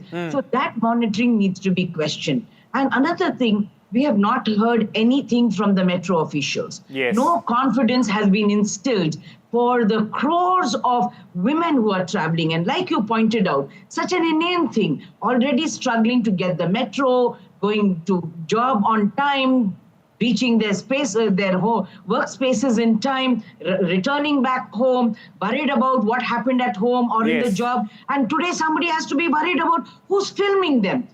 You know, Why you can't should we be not on the hold caution the all the state time. responsible? You can't be, you know, with that mindset of caution all the time, even when you are hoping that, you know, you'll take the metro. And that was the whole idea of this kind of public transport, free of these kind of things. And of course, you know, a comfortable ride.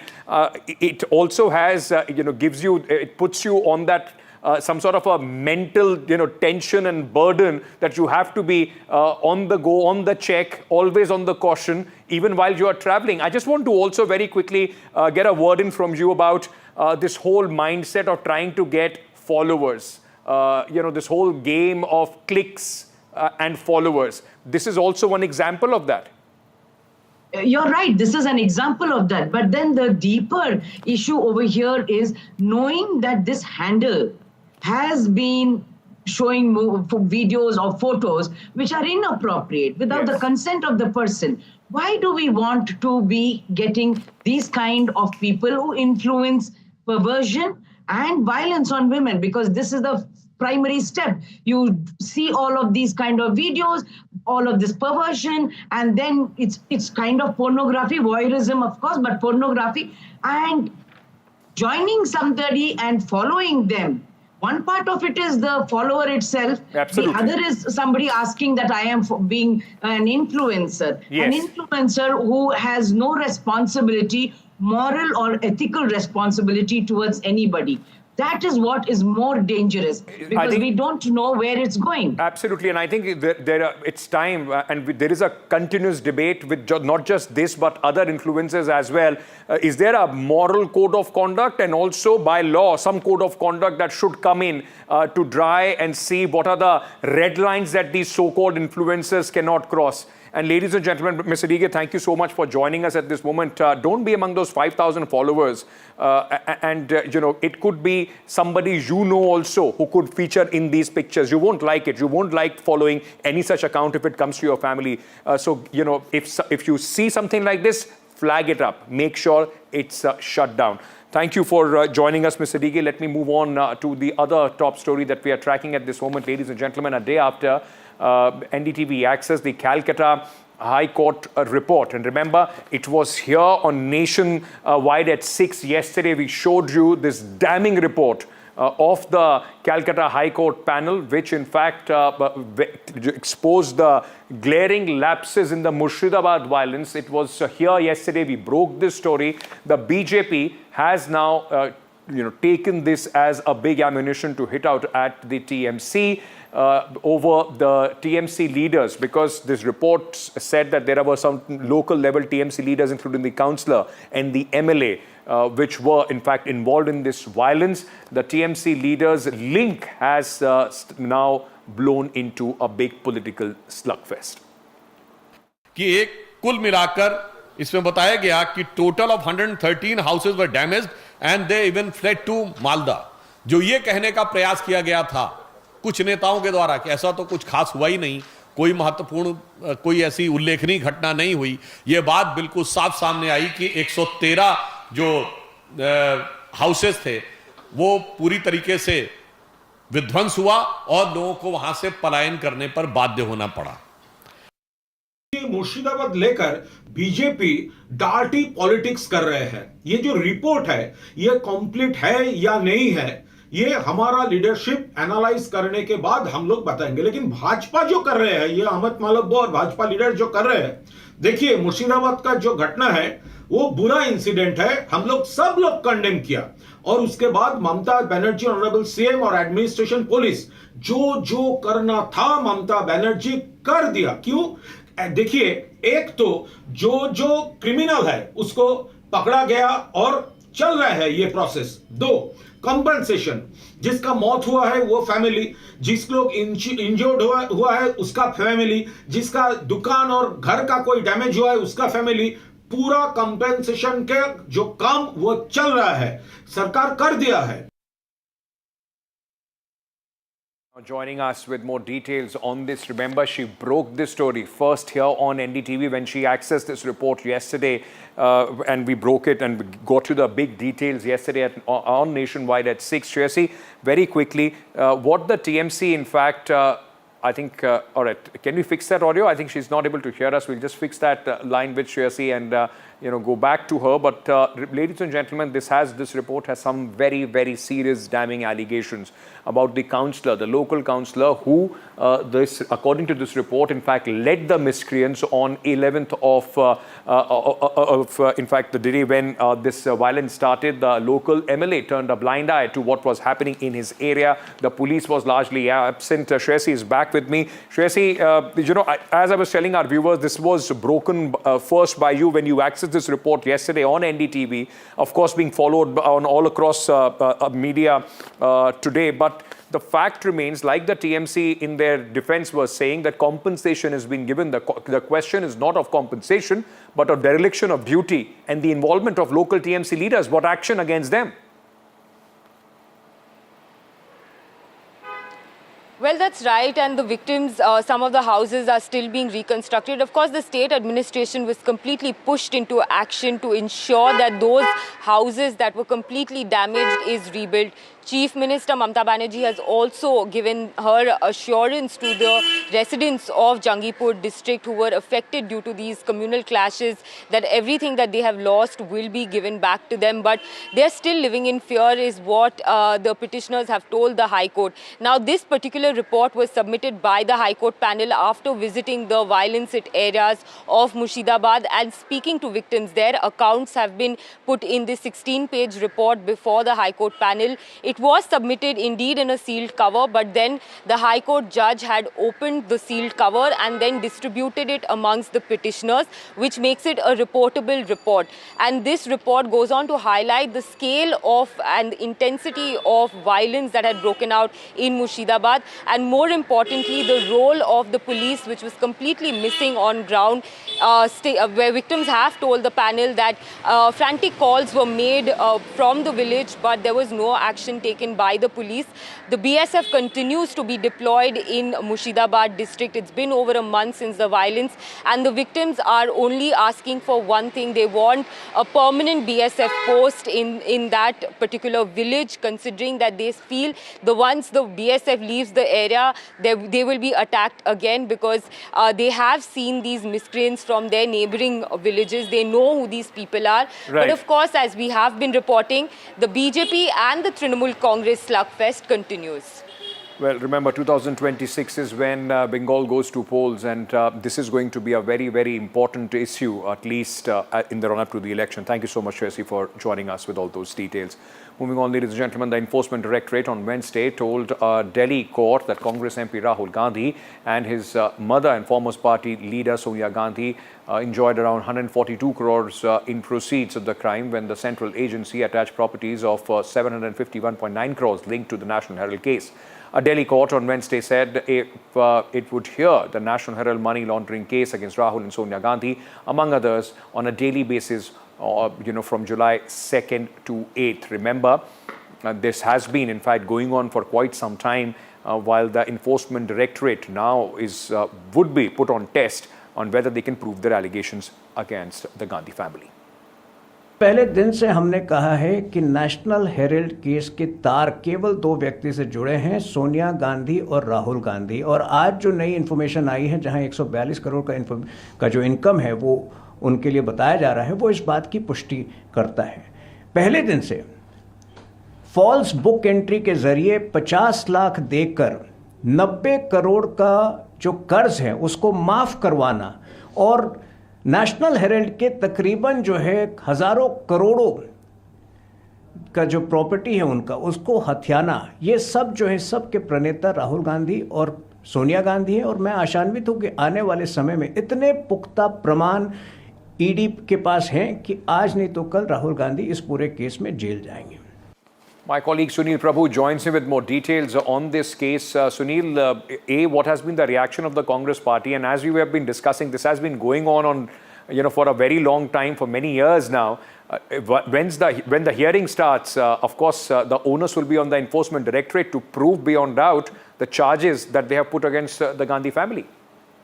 That's right. And as you rightly pointed out about the rental and the other issues that are concerning, it's in that context that this has been something that the Congress has been stating for a very, very long time.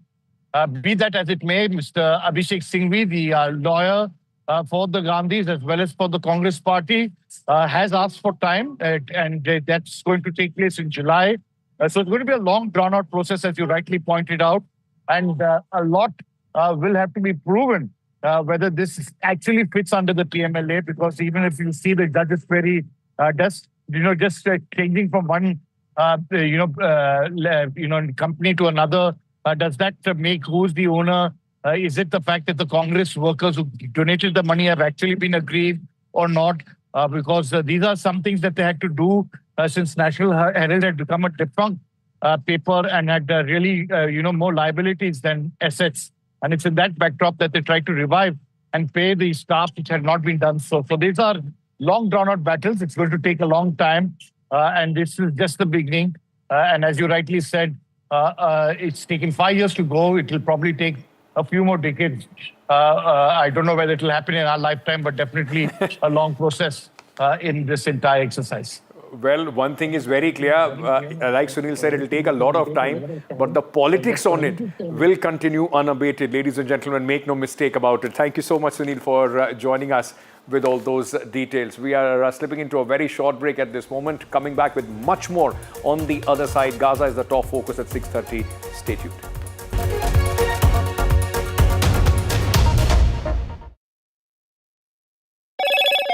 Hello, Moto. Motorola, India's leading AI smartphone brand.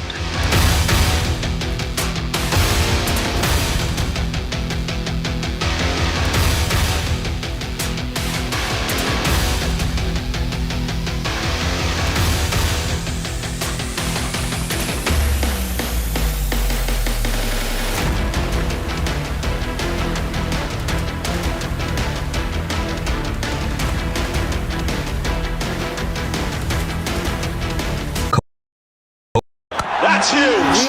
That is a biggie. It's out of here. Gold Plus Clear Glass. Far ho ya near, sab kuch dikhe clear.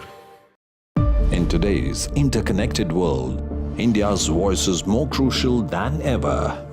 When India speaks, the world listens. At NDTV World, we are that voice, bringing you intelligent and insightful news from India and beyond. From geopolitics and diplomacy to economic shifts, migrations, tech disruptions, and the stories of our diaspora, we cover the news that shapes our global future. NDTV World, your new home for global news, is here. I've been reporting on all issues big and small from Andhra Pradesh, Telangana, rest of South India, bringing you all the action, all that you need to know, all that you want to know. The energy of maximum city is infectious. I'm bringing that energy in our news coverage from financial capital Mumbai. Covering from the southernmost part of India over the last 23 years, I bring in-depth and 360-degree coverage from the Dravidian heartland. The land of Mishti, also known for its bitter politics. I have seen much water flow under the Howrah Bridge, covering Bengal in all its vivid colors. India's IT capital is always bustling, a city full of startups, stories and surprises. And I keep you ahead on all the Bengaluru buzz.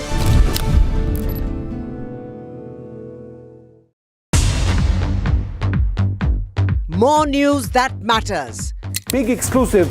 Tulsi Gabbard gunned down by Pakistan-backed cowards. When you interact with people on ground, you're able to reflect their sentiments much better. More debates that shake the system. More exclusives you won't find anywhere else. Not just another prime time. It's a prime time that's unmissable.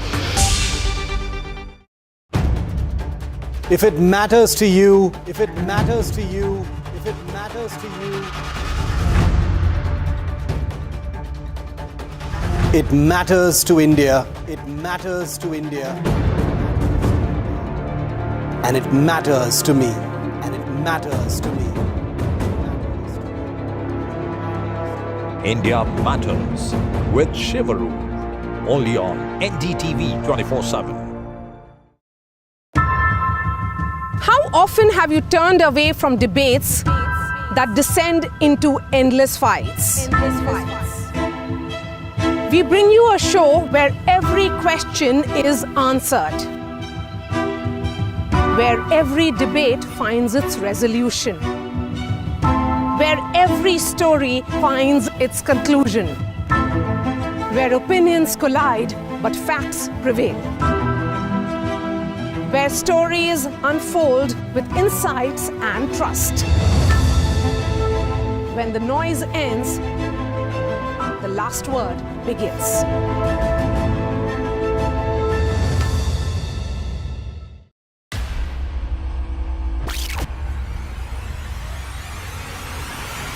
The last 1 month, if you see, the share prices of Genzol Engineering has fallen more than 58%. Why are the rating firms calling the debt payments as default?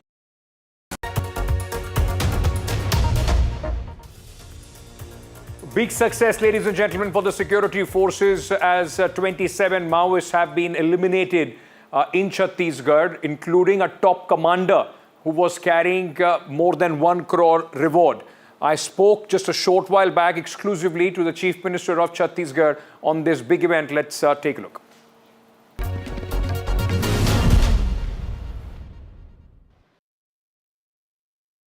I'm being joined by exclusively by the Chief Minister of Chhattisgarh, Mr. Vishnudev Sahu. Sir, thank you so much for speaking to us at this moment.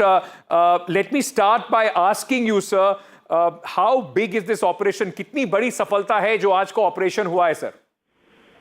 ये बहुत इसके लिए हम DRG के जवानों को बहुत बहुत धन्यवाद करते हैं, उनके साहस को नमन करते हैं।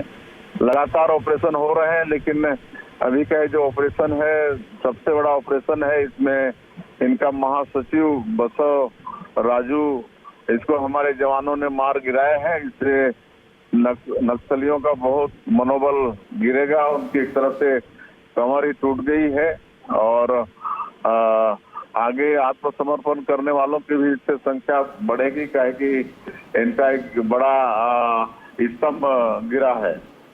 सर, ये जो लगातार जिस तरीके से एंटी नक्सल ऑपरेशंस चल रहे हैं छत्तीसगढ़ में, हमने देखा इस साल के अंदर कई बड़ी सफलताएं मिली हैं। कई ऐसे इलाकों में अब सुरक्षा बल पहुंच पा रहे हैं जहां पर इससे पहले सोचा भी नहीं जाता था कि नक्सलियों को वहां पर जाके चुनौती दी जा सकती है। उसको आप किस तरीके से पूरी स्ट्रैटेजी को देख रहे हैं? देखिए, तो डबल इंजन की सरकार है, इसका भी लाभ है। और हमारे यूएचएम साहब, हम लोग सरकार में आए हैं तो कई दौर उनका छत्तीसगढ़ आना हो गया है। जवानों के साथ मिले हैं, कैंप में गए हैं, उनके साथ भोजन किए हैं, उनके साथ बातचीत किए हैं, तो मनोबल उनका बहुत हाई हुआ है। और हम लोग भी बीच बीच में मुलाकात करते रहते हैं। हम भी एक कैंप में एक रात रुके थे। हमारे यहाँ प्रदेश के गृह मंत्री हैं, वो भी लगातार संपर्क में रहते हैं। तो इस तरह से हमारे जवानों का हौसला बिल्कुल बुलंद है और मजबूती के साथ लड़ रहे हैं और ये सफलता हम लोग ले पा रहे हैं। ये जो सुरक्षा बलों का ऑपरेशन है, उसके साथ साथ जिस तरीके से कई इलाकों में अब स्कूल्स खुले हैं, सड़कें भी पहुंची हैं, जो एक डेवलपमेंट का पुश है, आपको लगता है उसका वो भी एक बड़ा फैक्टर है इस तरीके के एंटी नक्सल ऑपरेशंस में सफलता का? बिल्कुल बिल्कुल, ये भी है। अब लगातार सुरक्षा कैंप खुल रहे हैं, तो नियत एलान की योजना हम लोग चला रहे हैं। आपका सुनता हूँ योजना, उसके तहत सरकार की जो भी योजनाएं हैं सबको उन गांव तक पहुंचा पा रहे हैं। अभी तक 100 से ज्यादा गांव में सड़क, बिजली, पानी, वहाँ राशन कार्ड, आयुष्मान कार्ड, ये सब पहुंचा रहे हैं।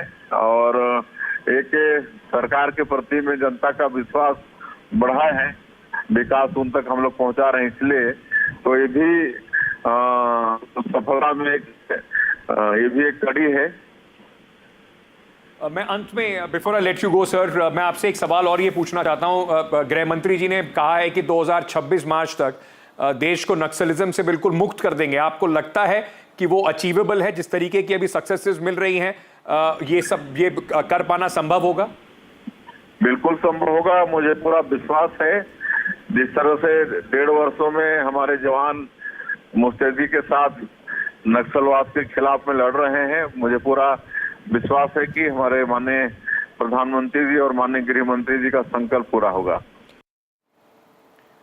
All right, ladies and gentlemen, now I want to focus on Gaza. It's been close to 2 years that the conflict is going on. In fact, latest figures will tell you that more than 53,655 people have died in Gaza, which has been reduced to an absolute rubble. The entire Gaza Strip has been reduced to an absolute rubble and dust bowl since the Israeli military operations began in October 2023.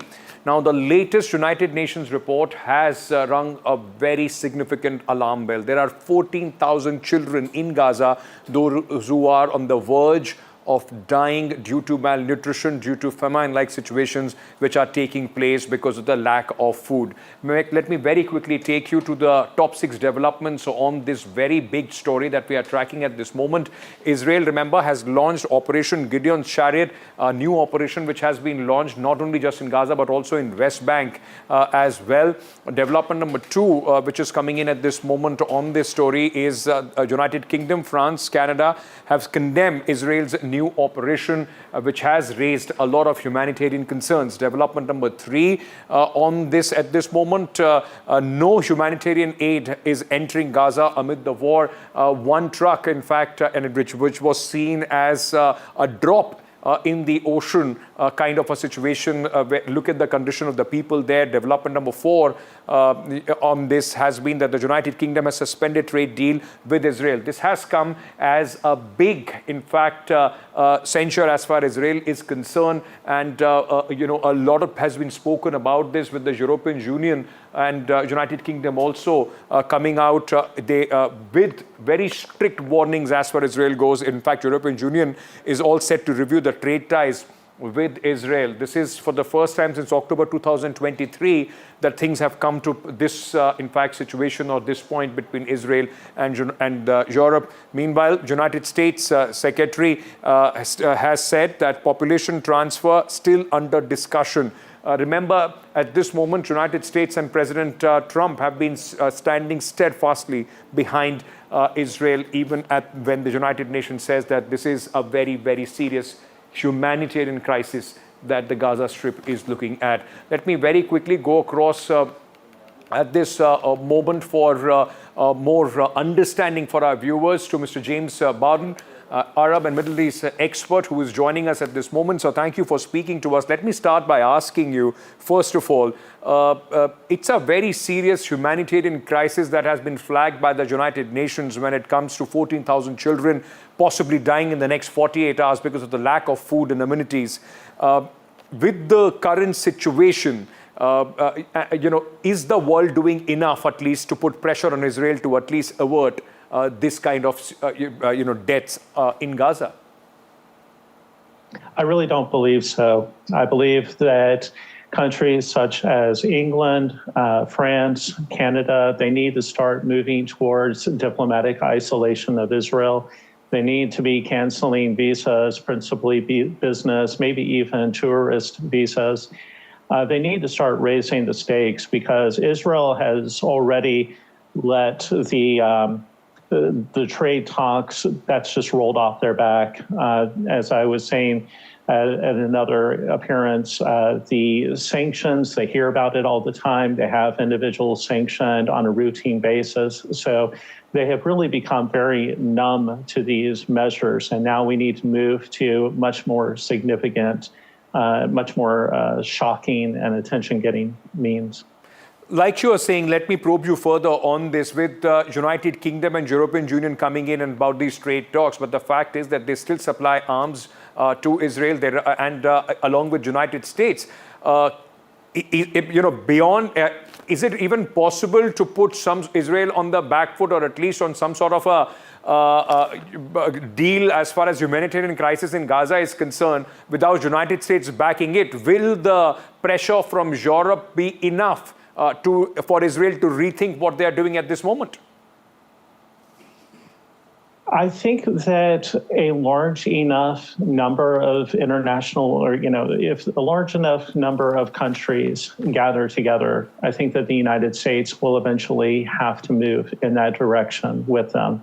It would be very difficult for the U.S. to remain in isolation from such a worldwide movement. And again, that's what it's going to take in order for Israel to be put on the back foot. I mean, Israel has become so incredibly unchained. They even fired on an Arab delegation, an Arab European delegation in the Jenin refugee camp just about 2 hours ago. So they have just lost all sense of decorum and, as Israel calls it, purity of arms. So somebody's got to be held accountable very soon. Absolutely. I mean, there has to be some consequences of the actions. It can't go unchecked. It's already been close to 2 years. Thank you so much, sir, for speaking to me at this moment. I have to take a very quick break at this juncture, ladies and gentlemen. We are coming back and we'll tell you all about the big revamp mission of Indian railway stations after a short break.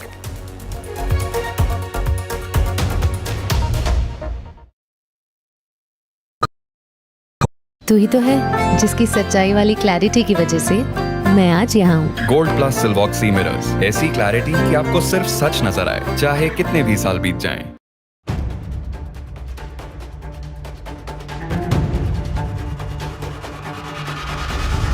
If it matters to you, if it matters to you, if it matters to you,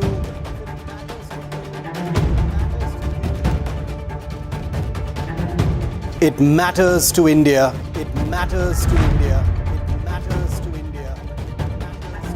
And it matters to me. And it matters to me.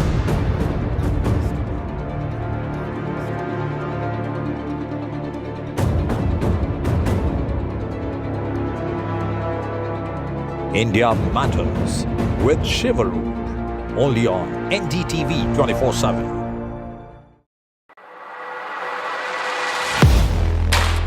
Do you really know the company you invest in? What is the real picture behind presentations and claims?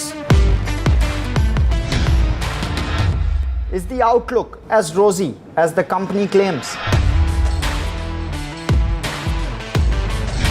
Know Your Company, powered by NDTV Profit Research, shines a light on the biggest stock market movers.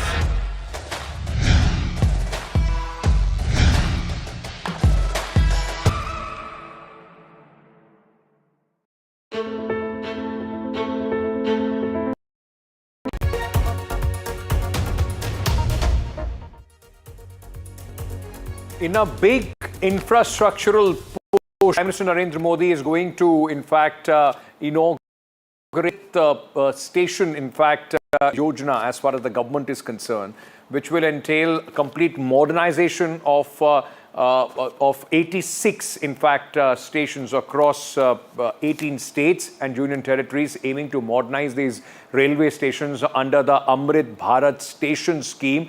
This is being seen as a big push from the government of India. 103 stations across 86 districts, ladies and gentlemen, are going to be selected, and the architecture of those stations are completely going to change. It will be modernization of the Indian railways, and of course will give a big push to the infrastructure development as well.